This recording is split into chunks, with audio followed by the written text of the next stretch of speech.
and welcome back to the HJP Trains channel. In today's video, we're doing a review of the LNER Class 800 Azuma train, which operates up and down the East Coast Main Line between London King's Cross, Edinburgh Waverley, Aberdeen and the North Reaches of Scotland.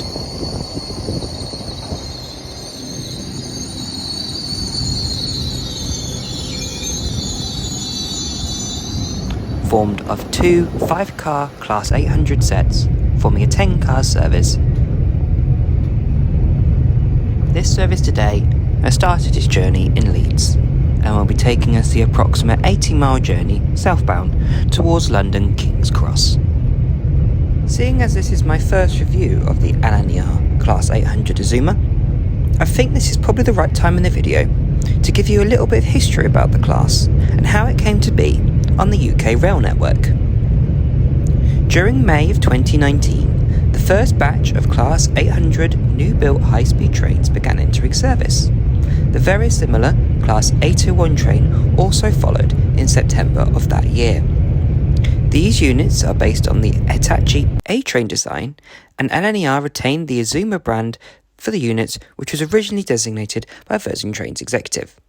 The initial operation of these units allowed Class 43 Intercity 125 and Class 91 Intercity 225 fleets to be replaced gradually. On May 15th, the first Azuma train to enter service, a 9-carriage Class 801, was operated on the Leeds King's Cross route. Other subclasses of the 800 and 801 variants entered service afterwards.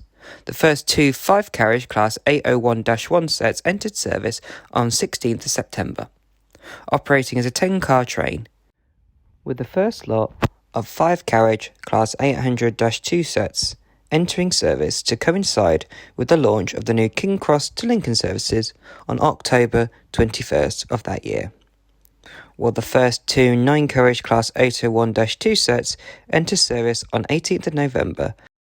Now let's take a look at our route for today. If you haven't already watched my review of the Class 225 Intercity set, you saw us take a journey from London King's Cross to Peterborough. Well, this journey today is the reverse, as we'll take the approximate 80-mile journey southbound from Peterborough down to the capital termini of London King's Cross. Unlike their GWR counterparts, the Class 800 Azuma seats have a lot more padding and give a firmer, more comfortable sit when sitting in them. They also provide a sturdy armrest, which is very good. Similar to the Class 91, LNER are still offering the at-seat service, which you can do by scanning the QR code, and a member of staff will serve you at your seat. The Azuma trains do also offer the Airline style overhead luggage racks, which is good if you have any medium cases that you need to store away. They also have the above seat electronic seat reservation system, which will let you know which seats are available when you're travelling. Now let's take a look at the tray table. Similar to its GWR counterparts, it's the same style of pull-out seat tray table, which can give a sturdy platform if you ever need to do some work at your seat. Great work, LNER. Now let's take a look at the legroom.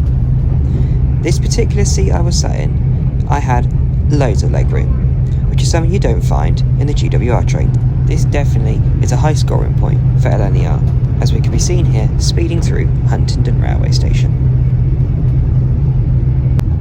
Something which isn't often spoken about in the Class 800s is this coat peg which you can find on the end of each seat on the trains, which is useful if you have a coat or a bag that you want to keep an eye on throughout your journey. They also offer these pull-down blinds, which is good if you need to get some shut-eye or if there is a blinding sun staring at you throughout your journey.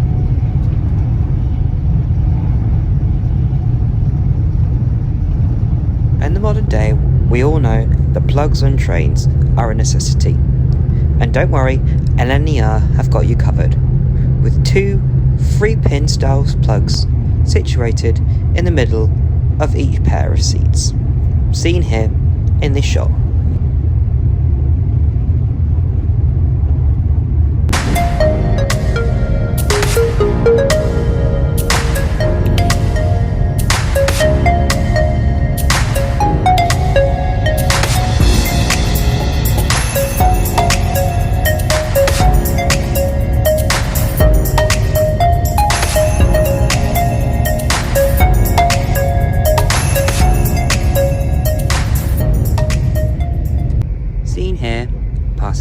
Kings Green Train Maintenance Depot. As our journey towards London is nearly at an end now, we will shortly be passing Hornsey Maintenance Depot, home to the fleet of trains being run by both Great Northern and Thameslink trains.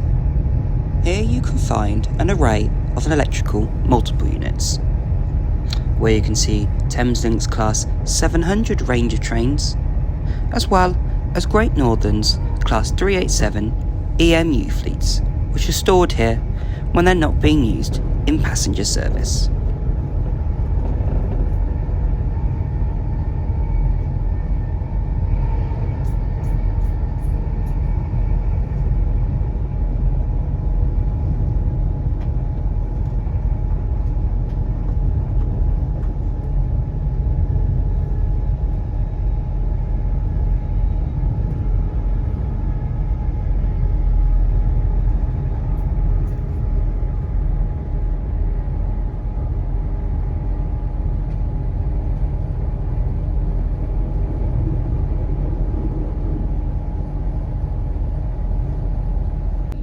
One of the last things you'll see before you enter the gasworks tunnels on your final approach to King's Cross will be the bridge that carries HS1 over the East Coast Main Line.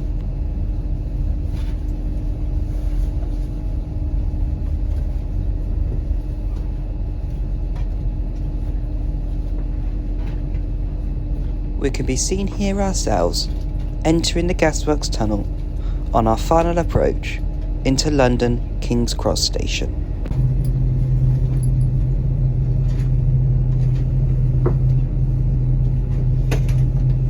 On our approach into King's Cross, sat in Platform 0, is one of the East Coast's Class 91 electric locomotive, Class 91110, which features a livery of 3 iconic aircraft, the Spitfire, Hurricane and Lancaster bomber.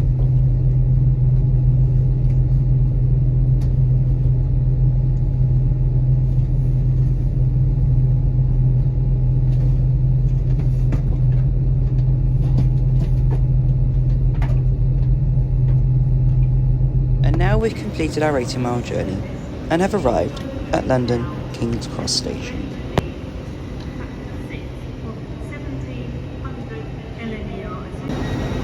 Having now arrived at King's Cross and taken a moment to admire the Victorian engineering, I think it's probably time to give you my verdict on today's trip. For today's trip down from Peterborough, I'm giving it a rating of 7 out of 10. Just being beaten by its LNER counterpart, the Class 91.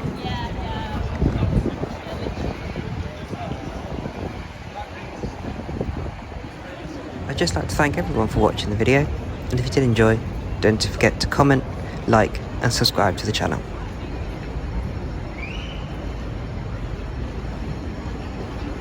And I'll see you guys in the next video. Bye bye for now.